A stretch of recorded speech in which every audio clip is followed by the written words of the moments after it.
Bienvenue à vous et à tous ceux qui nous ont rejoints pour ce temps de fin de journée, au cours de laquelle Madame la Ministre nous fait l'honneur de sa présence. À une prise de conscience collective des problèmes que pose à l'individu et à la société tout entière un cadre de vie de faible qualité, le législateur a répondu notamment en 1977 par la création du Conseil d'architecture, d'urbanisme et de l'environnement.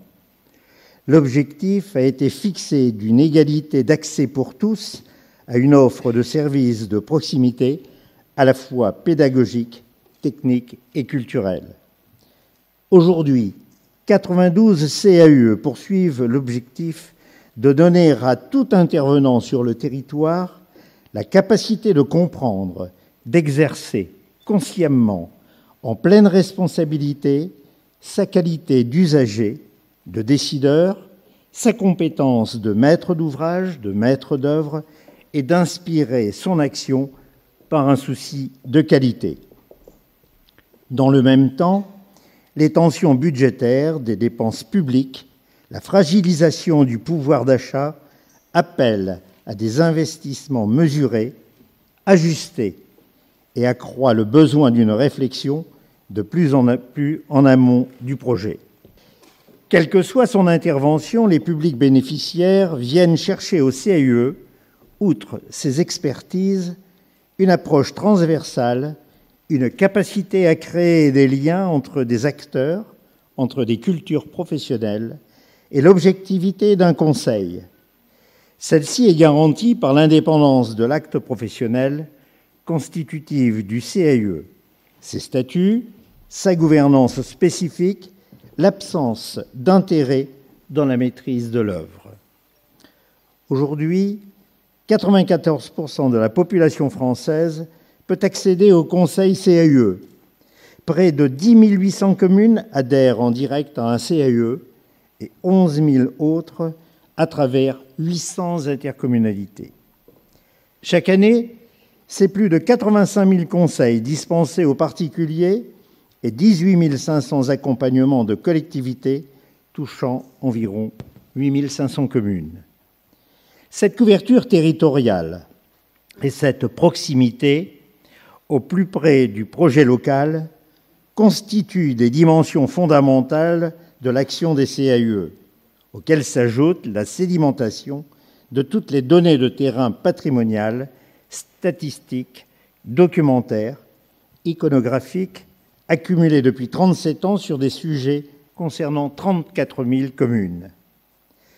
Conseil, accompagnement, sensibilisation, formation, voici comment les missions originelles des CAUE constituent aujourd'hui une réponse aux besoins que les élus locaux expriment tous les jours. Quelles que soient les voies que prendra la réforme de l'organisation territoriale, ces besoins devront toujours trouver réponse à l'échelle du porteur de projet, à l'échelle du local, de la plus petite commune jusqu'à la métropole. En ce printemps 2014, alors que s'accélère un processus d'évolution majeur dans l'organisation territoriale de la République, il est indispensable de maintenir vivants, solides et opérationnels ces outils fondés sur la transversalité dans une forme juridique et une organisation locale qui permettent à toutes les parties prenantes actuelles, État, collectivités, professionnels et société civile, de poursuivre leur coopération concrète au service de l'AUE et des bénéficiaires du service CAUE. Aussi, les professionnels et les élus du réseau des CAUE se sont-ils mis au travail pour proposer une alternative d'avenir, évoluer collectivement autour de lignes fortes, réalistes, efficaces, à même de contribuer à répondre aux enjeux actuels majeurs en AUE. Les CAUE et leur fédération nationale constatent qu'aujourd'hui, la qualité du cadre de vie, l'exigence d'un développement plus soutenable demeurent des priorités nationales réaffirmées. Ils confirment qu'ils ont un rôle à jouer en tant que plateforme d'expertise croisée en architecture, urbanisme, paysage et environnement ancrés localement. L'exercice de leur mission doit, selon eux, évoluer particulièrement suivant 5 axes de progrès. CAUE et métropolisation, articulation CAUE et ingénierie, CAUE et démocratisation de l'architecture et permis de construire, CAUE et urbanisme, CAUE accompagnateur de la transition énergétique. Ces changements concernent le positionnement, l'offre CAUE, les pratiques, les compétences professionnelles ou les relations avec la chaîne d'acteurs concernés par l'AUE. Il propose des avancées jugées indispensables à court terme, relevant tantôt du cadre législatif, de partenariats nouveaux ou tout à fait internes au CAUE, à leur métier ou à leur organisation. Notre ambition est de contribuer à l'élaboration d'un véritable acte des CAUE. Je vous propose de détailler ces 5 axes de progrès. En ce qui concerne la création des métropoles, la loi du 27 janvier 2014 de modernisation de l'action publique territoriale et d'affirmation des métropoles, les MAPAM, il convient de porter un scénario d'avenir pour les services CAUE sur l'ensemble du territoire français, dès maintenant, dans le cas de la métropole de Lyon, demain, dans ceux du Grand Paris, d'Aix-Marseille et d'autres métropoles. Nous ne pouvons voir des zones vides se créer sans possibilité d'accès aux services CAUE. Pour répondre de manière efficace aux besoins exprimés par les collectivités, il faut rendre plus lisible et efficient l'offre d'ingénierie. Pour cela, nous souhaitons privilégier des formes d'articulation souples, ouvertes et réversibles entre les CAUE et les autres ingénieries. Les CAUE doivent impérativement rester en dehors de la maîtrise d'œuvre et demeurer en amont du projet, acteurs indispensables de l'élaboration d'une commande publique ou privée de qualité. L'avant-projet de loi sur les patrimoines s'attache à renforcer la démocratisation de l'architecture et une généralisation de l'accès à l'architecture pour tous. Dans un contexte où les 2/3 des constructions sont réalisées sans architecte, où les Français jugent l'architecture difficile à comprendre et avec la nécessaire transition énergétique, la revalorisation de l'architecture dans les projets de maître d'ouvrage, personnes physiques est majeure. Il faut accentuer l'effet levier du Conseil CAUE dédié aux particuliers par l'implication de la collectivité territoriale et l'articulation avec les politiques d'urbanisme. La mise en œuvre de la loi pour l'accès au logement et un urbanisme rénové, ALUR, constitue une étape importante. Face à l'enjeu de production de documents d'urbanisme de qualité, le CAUE doit être plus encore activé à l'échelle intercommunale et il convient de mobiliser plus fortement sa capacité de mise en relation entre maîtrise d'ouvrage public et secteur privé.